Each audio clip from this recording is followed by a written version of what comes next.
Good evening, everybody, and welcome to ToutSuite Social Club. This is Meet Your Maker, brought to you by 55 Degrees up in St. Helena. I'm Sean Quinn, and with me is Adam Lee of Siduri Wines. And we're going to have a great show tonight, and we're going to have a whole lot of fun because we've got a bunch of Pinot to drink, and it's going to maybe create a little bit of controversy, hopefully. Sure. It's going to blow a few minds. We've got a great audience, and hopefully some brains are going to end up on the back wall. And most of all, we're just going to drink.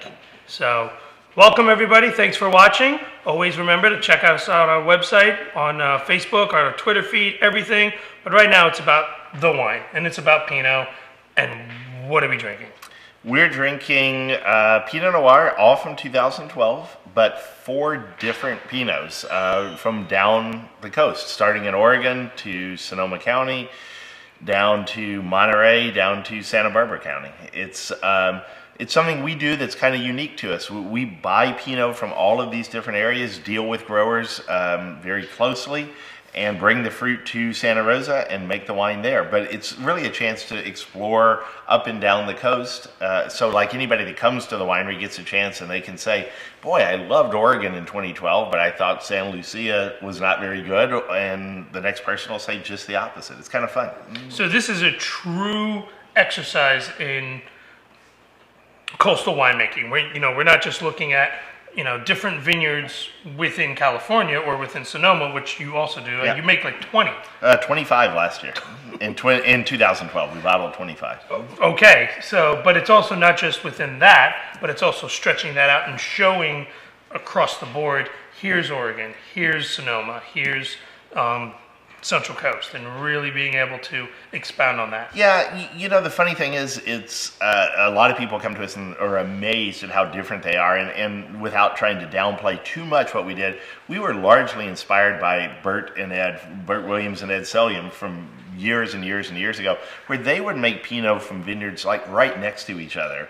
Allen and Rocchioli are kind of right across from each other, and they would taste different, and that was amazing to us. So the fact that our Oregon tastes different than our Sonoma, I mean, it's kind of cool. It's neat for people to try it, but at the same time, it's like they're worlds apart. Yeah. I mean, there's Bigfoot is hiding someplace, and who was the guy that jumped out of the plane with the first hijacker years? I mean, all those people are like in the Pacific Northwest somewhere there. I mean, and then there's a lot of hipsters up in Oregon as well. Oh yeah. So it's just the fact that that far apart tastes different. While it's neat and it's neat to see it, it doesn't surprise me as much. I think it's more interesting, but the fact that places one right across the road from the other taste different is a real feat. What we do is a different thing. It's a different kind of show. It's a different kind of experience to taste across or down the coast. And it's, right now we're just starting off, and we've got an Oregon right next to a California. Yep. We're sitting here with, Willamette Valley and Russian River. Yes. Or it says Sonoma Coast on the bottle. It's one area that overlaps the two, so we could call it Sonoma Coast. We could call it Russian River. In 11, the first year that we got fruit from this vineyard, it honestly tasted more like Sonoma Coast. In 12, it tasted a little more Russian River-y to me. That's a product of vintage, I think, more than anything else. But there are some areas like that overlap, and that calls into question the whole AVAs. What meaning are there behind the AVAs?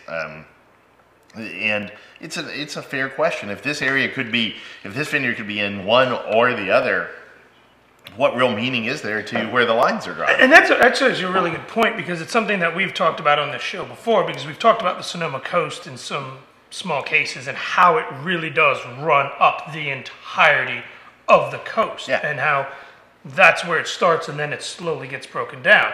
You could look at that argument from 2 different directions, and you could say, well, Carneros is one region, but it's in Napa and Sonoma. Yeah. How is that different? But you could look at it from the idea that Carneros is one region. It just happens to be in Napa and Sonoma, whereas with Sonoma Coast, and it overlaps these other growing regions, are you really seeing that much of a difference? No, I mean, there are places that are on the east side of Highway 101 that are considered Sonoma Coast. And the fact that you're on the non-ocean side of the highway and you're considered the coast, I mean, that's an AVA that, from what I understand historically, the AVA was kind of the leftovers. I mean, when it first started out. Now there's areas like Fort Ross Seaview, the Occidental area. Fort Ross Seaview has been approved as a separate AVA, that they're really trying to carve out some real meaning behind it. Petaluma Gap, which is not official AVA, but close to it, they just don't have anybody who's done the paperwork yet. But that is its own area. But originally, it was more of a kind of a leftover appellation in some ways, what wasn't in the Russian River. You know, it reminds me a lot, growing up as a kid, my dad was involved in politics in Texas and was involved with LBJ and John Connally and all sorts of people.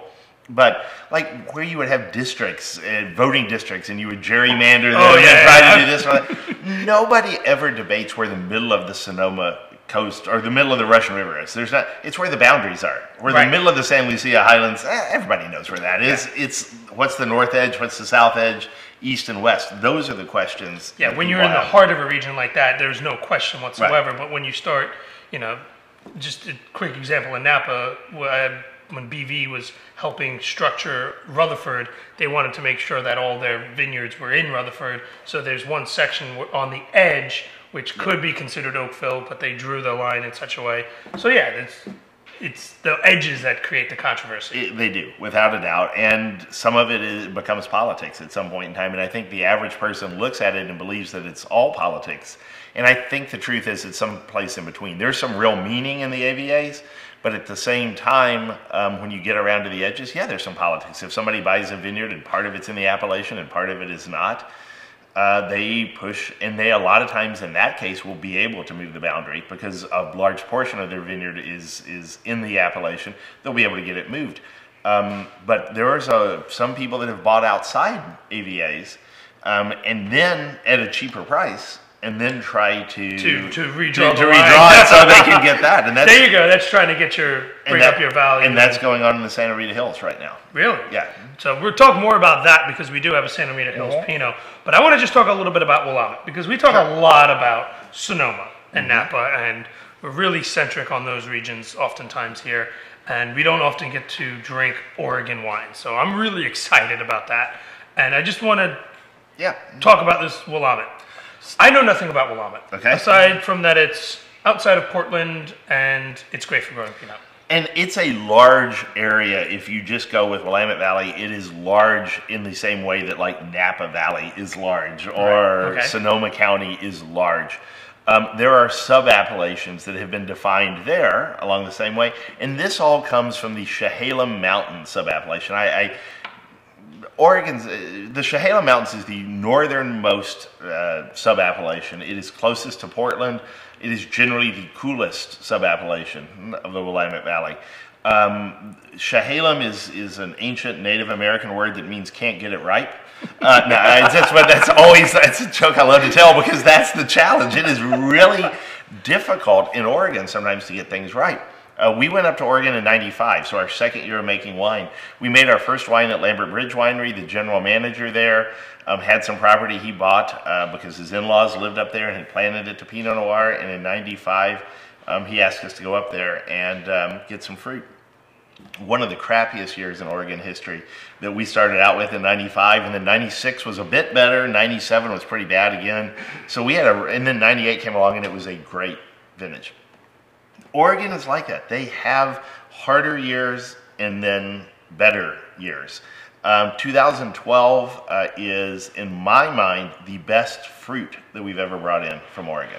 And I love the vintage. I think it's a vintage. I used to work in wine retail, and I think sometimes there's some value in telling people basic statements that I used to tell people in retail. Because, I mean, people are not going to remember, if they're not into wine, or if that's not the main thing, the average person may not remember this tiny minutia about this or that tiny minutia about that.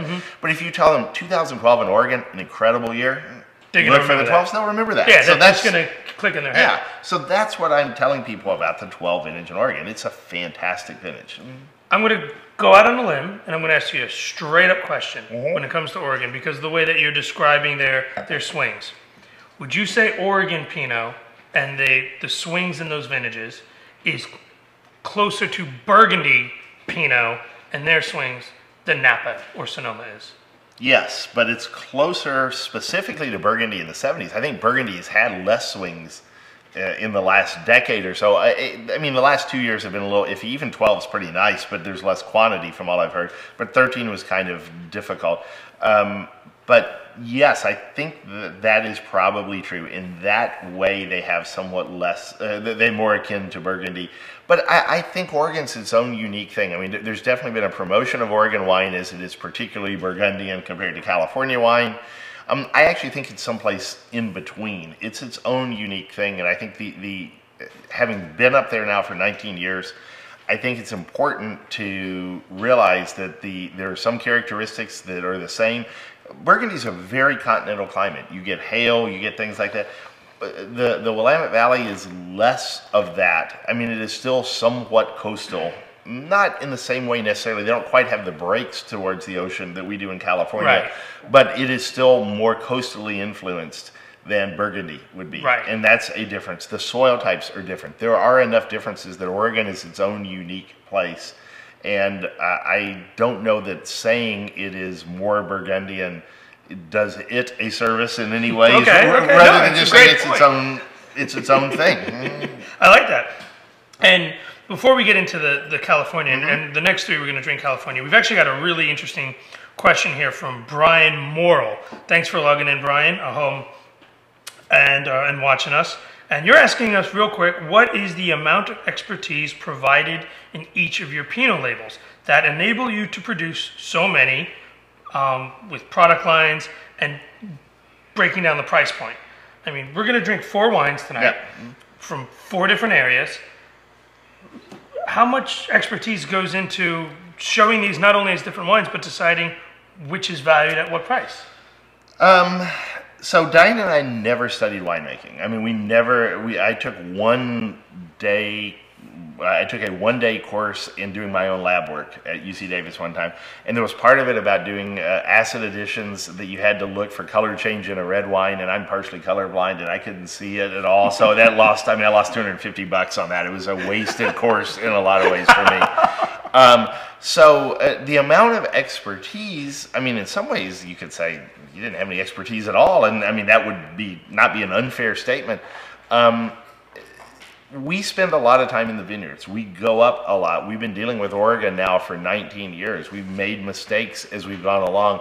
We've been pretty good at not repeating the same mistakes over and over again. We made a lot of mistakes, but if you don't repeat them, they don't seem to be quite as fatal as they would be otherwise. And would you say that sometimes the ability to get out there and make those mistakes and not fall into the same routine of, this is how I was taught to make wine, this is what one university said was the correct way, and continuing that year after year after year, you're actually maybe at an advantage because you haven't had that chiseled into your brain. Yeah, I think we are, and I think the other advantage is if you really look at Oregon as one harvest, Sonoma County is one harvest, and the Central Coast, Monterey and Santa Barbara is one harvest.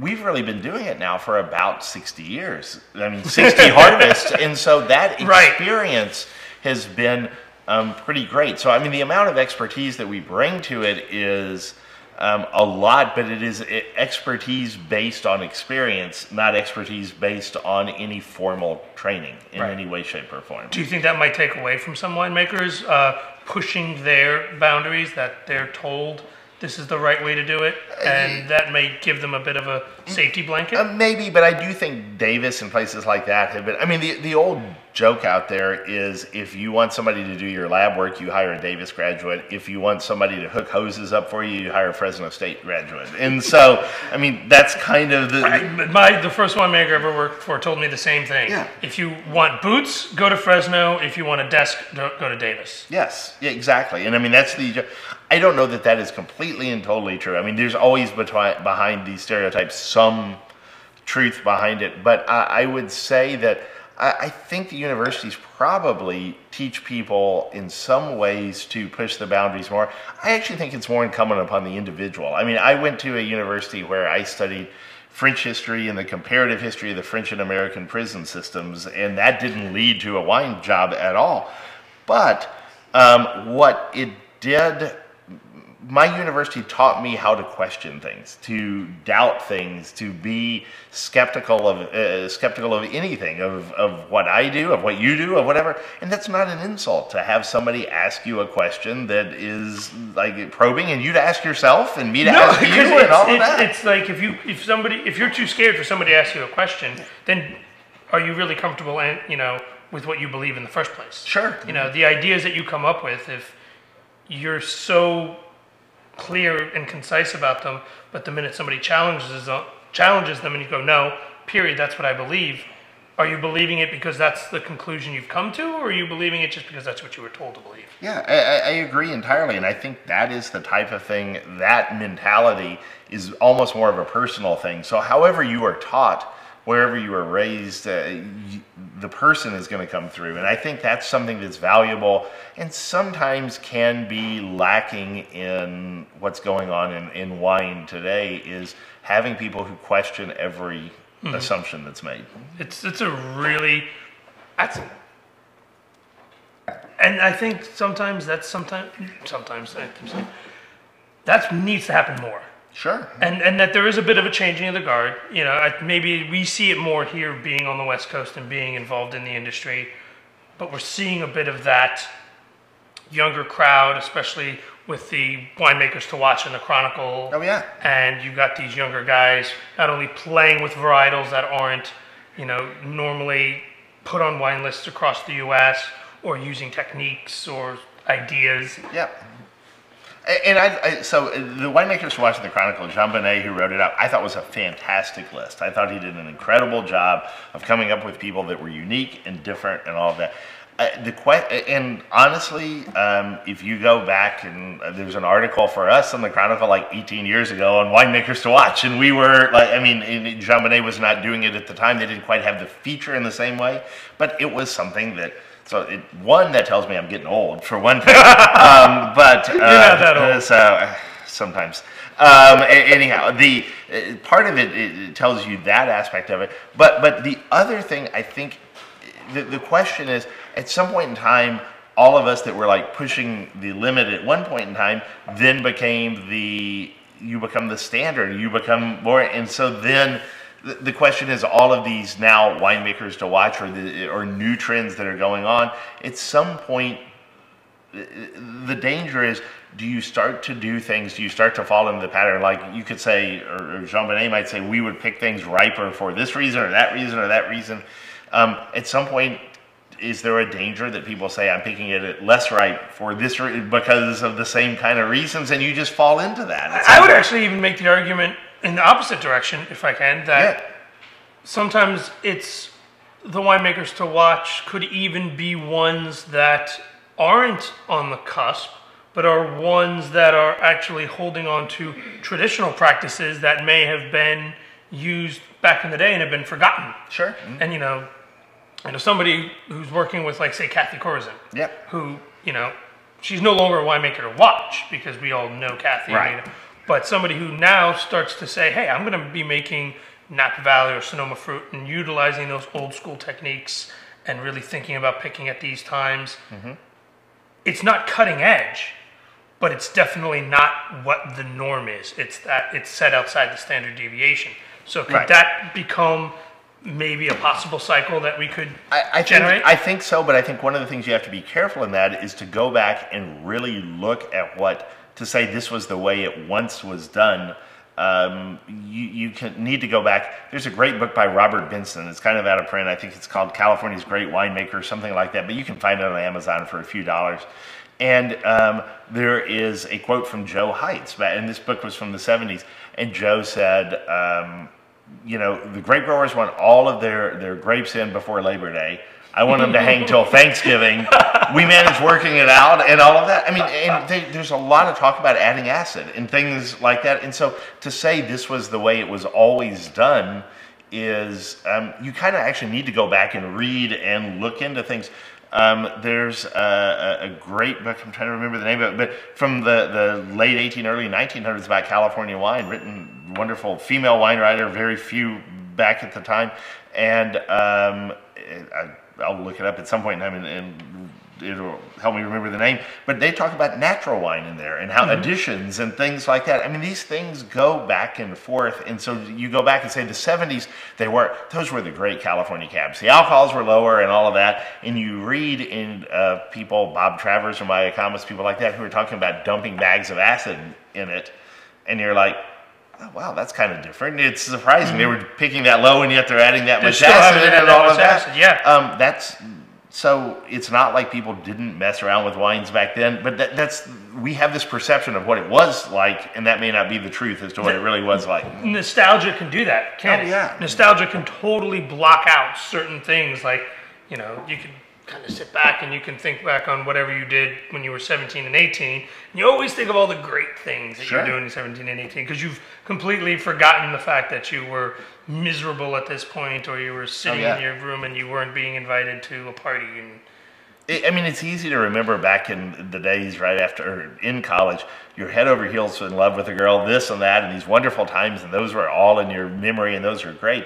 You don't remember the day when she stomped on your heart, and you sit around listening to the Smiths, and it's pouring down outside, and you think about slitting your wrists. Yeah, those days, yeah, exactly. But those came along with it. But yeah, and oftentimes you have to be able to push some of that back. And you actually hit on a really good quick thing, that talking about Joe Heights and talking about when grape growers wanted to pick and when he wanted to pick.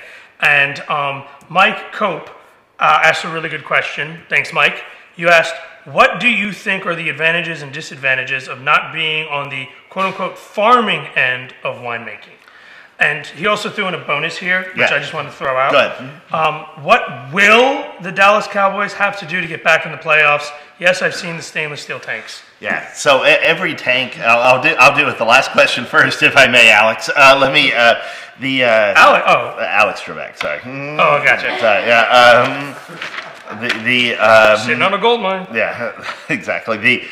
We're from Texas originally. I was a big Dallas Cowboy fan all my life. Diana's a big Dallas Cowboy fan.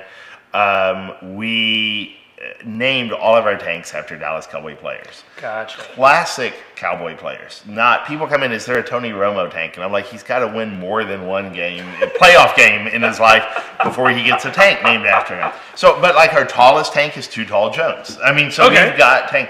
There's the Michael Irving tank, which we jokingly say we can only put white wine in, and you have to put it in lines. Do you have a Leon tank that leaks all the time? Yeah, exactly. Okay. Yes.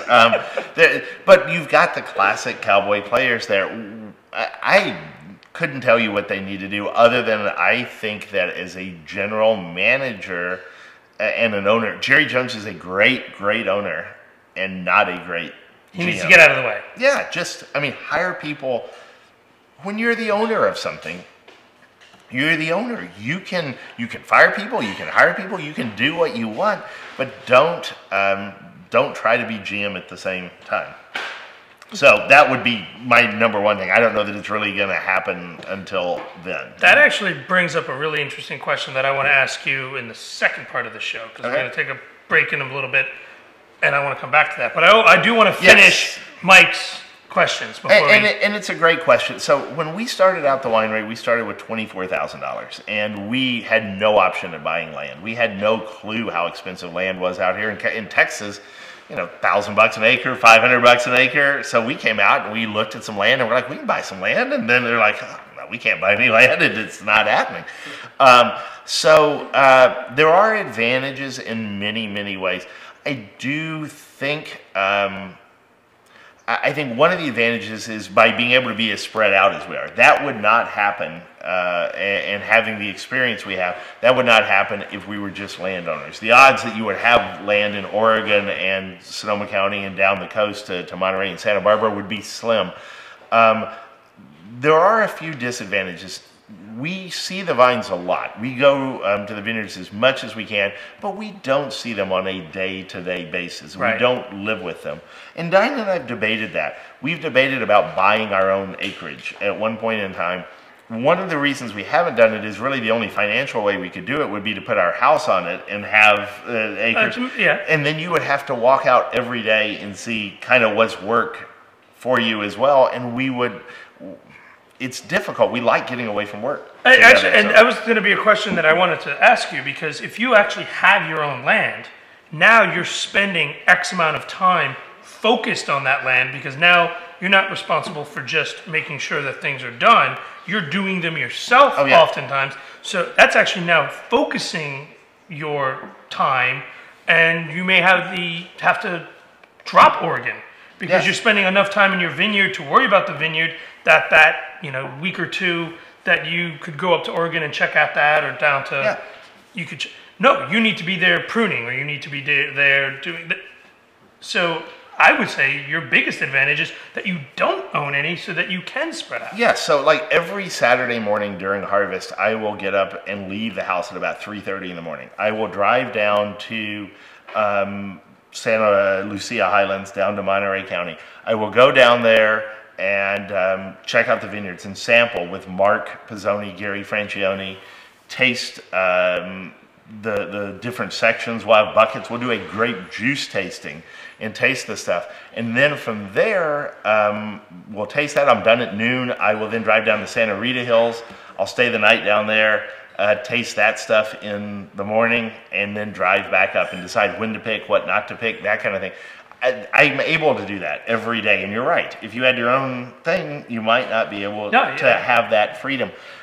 There's an interesting story. Diane and I did at one point in time find about 6.5 acres that looked pretty neat to plant. And there was a place you could see a house, and you could plant about 5 acres, and all there was a little barn shack kind of thing. It wasn't big enough to be a barn, but larger than a shack kind of thing. Okay.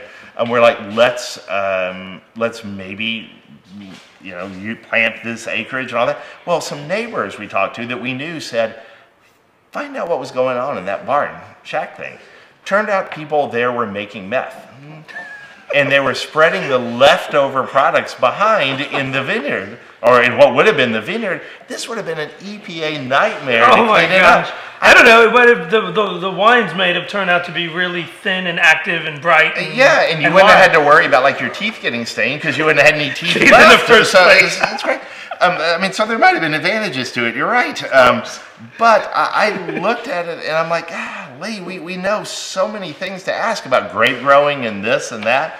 What we don't know, we didn't know to ask about meth. I could ask about interest rates. I know that. You can ask about interest rates. You can ask about soils, but you're going to be asking what was dumped into that. Yeah, meth didn't come to mind at all. So, but we are in Northern California. I mean, well, yeah. But you know what? Missouri's the meth capital. Where was this? Was this in Sonoma? Yes, it was in Sonoma. Okay, because if it was in Lake County, then I could, without a doubt, I could believe it. No, this was in Sonoma. Well, we're going to stop on that note, because that's just a complete bombshell. But we're not done. We're going to take a quick break. We're going to be back. Thank you, Adam. This has been great. I know we haven't talked too much about the wines, but that's all right. This is about... We talked about meth. We've talked about meth. Good. Thank you, everybody who's been on live stream. Thank you, 55 Degrees, as always. The show isn't over, but this is our first half, and thank you. And we're going to get into these other wines. We're going to talk a little bit about some of the things that we've brought up more in depth. Always, check us out on Facebook. Follow us on Twitter. And now it's going to be time, if you want to get into the second half of the show, that's going to be more questions. Questions from the audience, questions from you. Always happy to have it. Thank you so much. Thanks. And I do have a question. Yes. Cool. From Denise. Hold on. We want the question first. From Denise Bush. For the 2013 vintage, what was your most pleasant surprise and the most unpleasant surprise? Okay. Cool. We'll use that. We like that. And I want the name. Denise. Denise. Cool. Denise Bush. Thanks. Okay, you ready? Yeah. Countdown again. Hold on. You like the meth thing? That's good. Meth is... Talking about meth. Well, wait, what's the blue rock that Walter White uses that looks like meth? I've got Aaron Paul. I've got a video of Aaron Paul calling... Have you seen the one with calling Siduri a bitch? Mm-hmm. Yeah. Okay, ready for round two? Okay. All right, thanks you guys for hanging around. Anybody that's still online, you guys are getting to see a little bit more fun. Now it's time for questions. Now it's time to drink more, and instead of being mildly polite, if we were at all, we were talking about Matt. Now, all things are just going out the window. I mean, John Perfect. called over here. Let me slam these, and then I'll You go gotta on to the next one. How's one. that? If John called over, he'd be like, "Why the fuck are we taking so long?" Yep. All right. Okay. Now it's time to start talking about vintage variation, because when you and I spoke on the phone the other day, that's one thing that we've constantly been discussing, and we've actually had a couple different questions submitted. One from, where did it go? Here we go. From David Sindrick, and I'm sorry if I'm mispronouncing your name. I'm trying really hard. He's asking about how bad the drought in California and Oregon is and how that affects 2014's crop. That's a great topic to talk about. Denise Bush is asking about the 2013 and what was your most pleasant surprise. And of course, we're drinking all 2012s right now. Yeah. So this is a really good opportunity for us to talk about the 12s that we have in our glass, the 13s as you've seen them, and what we can look forward to in 14 and all the craziness that happens in between. So 12 was up and down the West Coast about as great a year as you could have in a lot of ways. I mean, consistent from North Coast of California, Oregon, down to Monterey and Santa Barbara. 13 in Oregon sucked. I mean, honestly, 13 in Oregon is not a great year. It was really challenging. Even though we had it pretty easy. We had it pretty easy here.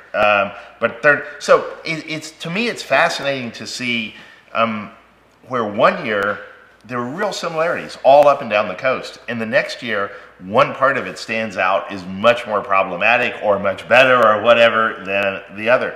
That's, to me, a great learning experience. And part of the reason that we make the wines we do and have done decently is we've learned from a vintage in Oregon. So like 2003 in Oregon was incredibly hot. We made better wines in 03 in Oregon than we would have had we not had experience in California.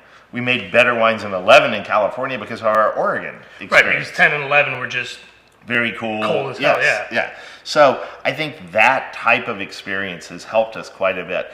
If you look at the last three vintages, 12, as I said, up and down the coast was really good. In Sonoma County, the yields were very high, however, with a lot of fruit. And we could have done, I mean, with Pinot, you don't normally think large crop is a good thing. People always say smaller crop. But the stuff was ripening anyhow. So it was ripening. And if you're going to get it ripe, why take it off the vine? So what we did is we did a minimal amount of thinning. We did thinning that we thought was necessary. So like a cluster will have a wing out to the side of it. We've discovered through Oregon that clusters that have a wing are running a week or so behind clusters that don't have a wing. Okay. So to make them even, we go through and we take wings off. I would say that would be a normal viticultural practice when you're working in a vineyard anywhere and you're thinking about a row and you're thinking you're going to pick that entire row at once. There are some wineries out there fortunate enough where they just put, little ties on. Some will pick vine by vine, some will pick shoot by shoot. For the most part, we think about row by row. Yes. So we'll just go through, take off that wing, unify the row. Exactly. So things are ripening fairly evenly. We'll also go through and make sure that there are no clusters touching clusters, clusters touching wires, that kind of thing, because if it does get wet, that's where rot's going to start, usually. So we cleaned it up in that way. But instead of taking off more fruit, because what you can do if you take off too much fruit, it will cause sugars to accumulate fast. Sugars will rise, but flavors won't go on at the same rate. So we left more fruit on to slow it down somewhat. And then when it came into the winery, we did a bigger bleed off, Saignée, to bleed off the juice to concentrate it behind. And we gave that away to a friend of ours, actually. We didn't make a rosé. I've made rosé. We've made rosé. Diana and I made rosé before.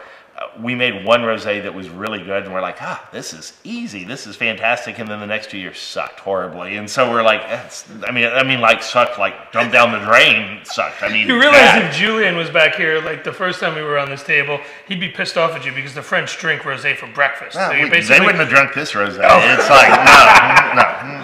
It was that bad. Oh, yeah, it was bad. No matter how hungover you were, you would not want to. Stinky cheese bad. I mean, it was, so maybe, some of the, there might have. Julian, were you pretty okay? Yeah. But it was not good. So it just dawned on me, one of the things I learned from that is that wine is, to really make wine, there's an effort. And the effort to make a $10 wine is not all that different than the effort to make a $50 wine. You still put in a lot of effort in it. And you don't make any money on the $10 wine, No. and you make some coin on the $50 wine. Yeah, and if you're going to be putting in that much effort, then why only charge $10 if you're putting in?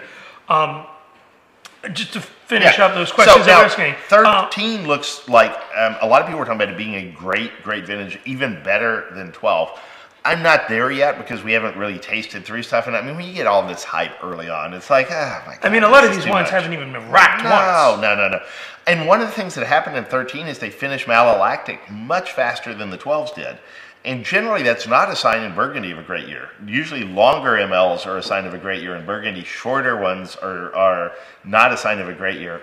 But I will tell you the wines are more showy early if they finish ML early. So I think the 13s are going to be more showy. Right off the bat, I'd tell you, like, if the wines were out at the same time, I'd drink the 13 and hold the 12. That would be my guess. 14, the drought. The drought's the real deal. I mean, I think there's some real concerns about lack of water out there, about how early things are happening. I was talking with a grower in New York. I was out there for Pinot days. He's not one of my growers, but he grows Pinot out in the West County. And he's already talking about wood weight. You go through and you weigh your prunings and you see what they are. And they're down 40% from last year. So that's kind of the beginning point of your crop. You're looking at being down about 40%. So that's 13 was a big year, granted, but I mean, that's a long way to go. And you know what? If you're going to have a drought year, you want to have a huge year before it because that year sets up this year. So if we're going to have as heavy as we did, it's okay if we lose 40% out of 13 because it's still probably going to be bigger than 10 or 11. Right. But in addition to that, I'm seeing, talking to a couple of growers, one guy who's got Chardonnay down in Monterey County that's about to push. It's already got fuzzy tips and all sorts of stuff going on. He has never seen Chardonnay push until March. And it's doing it now, and it's January 29th, something like that, 30. I mean, so. That brings up a good question because in pruning, and for those who, we're talking a lot about farming practices here. In pruning, that's when you bring the old growth down to allow the new growth to develop. And there's a technique where you do half pruning. Yes. Where you prune to a half level. It's not where you want your next growth to be. But what it does is it allows the vine to maybe push a little bit sooner. So you, in case of frost or in case of this, you have an idea of what that vine's doing. And then you can prune back to where you want it and kind of delay that a little bit. And I've seen that. In driving out to the coast, going out to the coast on just a random weekend, my girlfriend and I driving through Sonoma, and I'm geeking out going, okay, that's this and that's that. And I'm seeing a lot of growers doing that half prune this year. And I think it makes a lot of sense in a lot of ways to do that. However, having said that, if things come out this early, the amount of time you're going to have to frost protect is huge. And right now, we don't have the water in our reservoirs to both frost protect and irrigate during the season. And so you're going to have to make a choice between the two. And you can really get screwed in this year if you've got 3 months worth of frost protection, which is kind of what we're looking at right now. Yeah, I mean, because if we start pushing and when that vine is at its just growth, we're at a frost risk all the way through May. Yes. And if that doesn't get strong enough and we get temperatures below 31, we're done. We could lose everything in theory. So we're starting out 40% less, but that doesn't mean that's where we're ending up. And so I really think, and I've heard from a couple of growers now, first time I've ever in my life heard this, they're saying if we don't have enough rain, we may have to take all the fruit off to keep the vines alive. Right, because so we're talking all the fruit. I mean, no, because you're looking at the vine and you're not only just the way we talked about 13 being heavy and setting us up for 14. If 14 is in such a way and we don't treat 14 properly, we could lose 15. Oh yeah, exactly. And this could become, I mean, we could be talking about right now something that creates a cycle where that could really put Sonoma, Napa, and California in hell. Yes. When it comes to, everybody's excited. You and I were talking about earlier about how the fact that there's so much Pinot available that the bulk price has dropped. Yeah. But we could be looking at not only the opposite, but we're talking about a sheer. And then we're also talking about wineries. Healdsburg just instituted the first level of water rationing, which is a mandatory 20% drop in business usage of water. So wineries have to use 20% less water as a whole. And now that's not hard if your crop's way down, but I mean, that's the beginning. That's the That's first the the start. 20%. And so that's, you have something to do? Yeah, we like this. More questions. Coming up here from the Dennis Bush again. Any great surprises for the Siduri stock? One cruise in June. Oh, Cannot yeah. wait. So you're doing a cruise? We're doing a cruise with people from Stark's restaurant group. So they've got Stark's Steakhouse, a Willie's Wine Bar, a few wonderful places. And we're doing a cruise. It starts on June 1st in Barcelona and ends on June 10th in Venice. And it's fantastic. I'm going to lead, along with Diana, a couple of tours one into Italy and one up into the southern Rhone. Do you need help with that? Sure, why not? You want to come along? I'll come along. All right, sure, no problem. You got like 10 spot on you or something? I got $10. So how many days? Like 8 days? Or what is it? 10 days. 10 days? Yeah. That's awesome. So it's, and Mark and Terry going along. They're going to be cooking on the cruise. We're going to be bringing some 12s, but we're also going to like bring some surprise wines. A little excitement, some barrel samples. How can people sign up for that? There's a website. If you look at Siduri wine cruise, I mean, if you just search it, it'll come up. Yeah. So you can do that on Google. I don't remember what the site's address is right off the top of my head, but you can do that. Siduri Wine Cruise, everybody. Yeah. On And then another question from Raquel Wilson Doer. And she says, you and Diana have achieved great success with a variety of wines. What else do you want to achieve? And where do you see the winery going in the future? That's a huge question. Thank you. That's a big question. And, you know, How much alcohol do we have for that question? We got other we stuff? started off with PBRs. We're on wine. I brought some We've PBRs. got some other. We got plenty. That's you know what? I think we're going to take this question and really see how we can drive it home. I think that. Thank you. That's a really great question. What you guys have achieved, what you've really put into what we've talked about most of this show, how you have different vineyards throughout the West Coast, not just California, not just Sonoma, Oregon, Sonoma County, Santa Lucia, Santa Rita. You guys have achieved a lot. You've not only shown that you can make a really good Pinot from multiple areas, but balance those Pinots, market those Pinots, and get that information out to people and really, help everybody realize that, Pinot isn't the same from here or there. Yeah. You guys have done amazing. What's the next step? It's a great question, and it's something that we are trying to figure out ourselves. So we've got a 14-year-old who is into wine and food, big time. And we have a 10-year-old and an 8-year-old. The 14-year-old, the way he wants to be paid for watching the other two kids is for us to take him out to dinner. So I took him out to Dry Creek Kitchen, and I'm like, all right, son, you'd like this and this and this on the menu. And he's like, oh, Dad, that all looks good. But on the other side of the menu, they have this thing called the chef's tasting menu. Could we do that instead?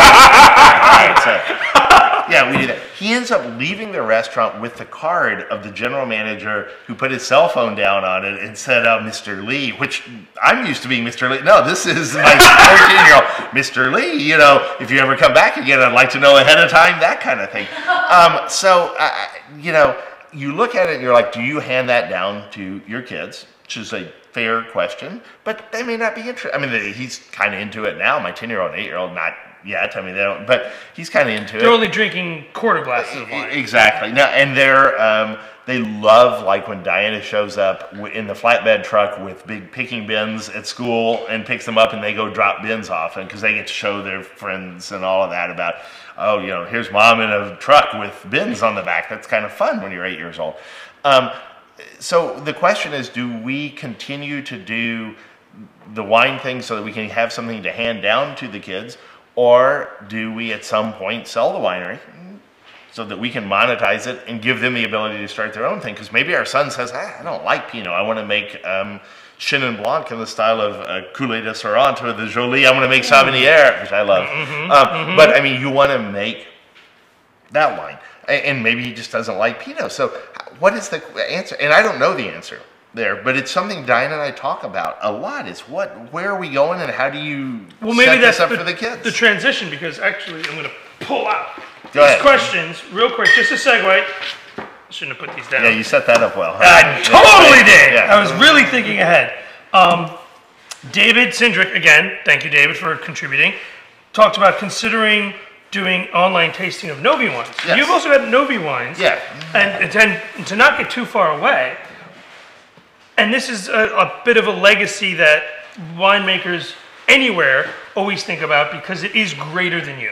Yeah. Anybody who really gets into wine and really gets into making wine, you realize that with the vintages and how the aging of the wine goes, wine will always outlive any human in its inception. And you've got this secondary.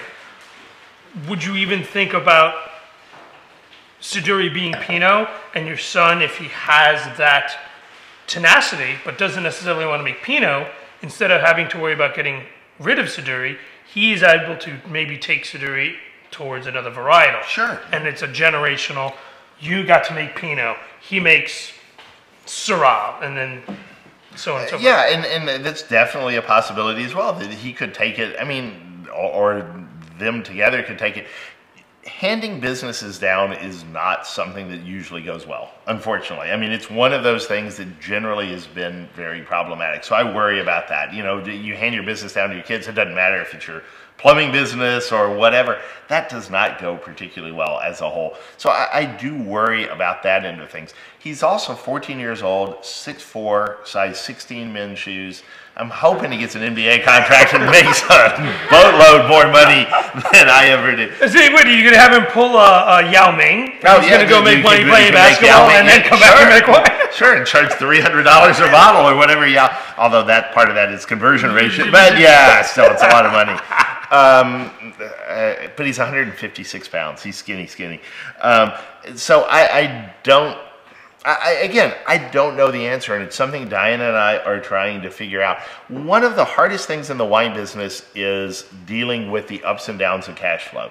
About 70% of our expenses occur within 1 3-month period. Mm-hmm. So in June, I look at our bank account and I'm like, we're rich. This is fantastic. 3 months later, I'm like, oh crap, I got payroll on Friday. What am I going to do? That up and down over the years, I mean, 20 years in, that gets tiring at some point in time. And yet when you have 2 vintages in 10 and 11 that were tiny, and then a big vintage in 12, out of the exact same acres, if you looked at the exact same acres, don't say anything we added or didn't, but you just take the same acres, we made more wine in 12 out of the same acreage than we did in 10 and 11 combined. That's hard to deal with cash flow wise.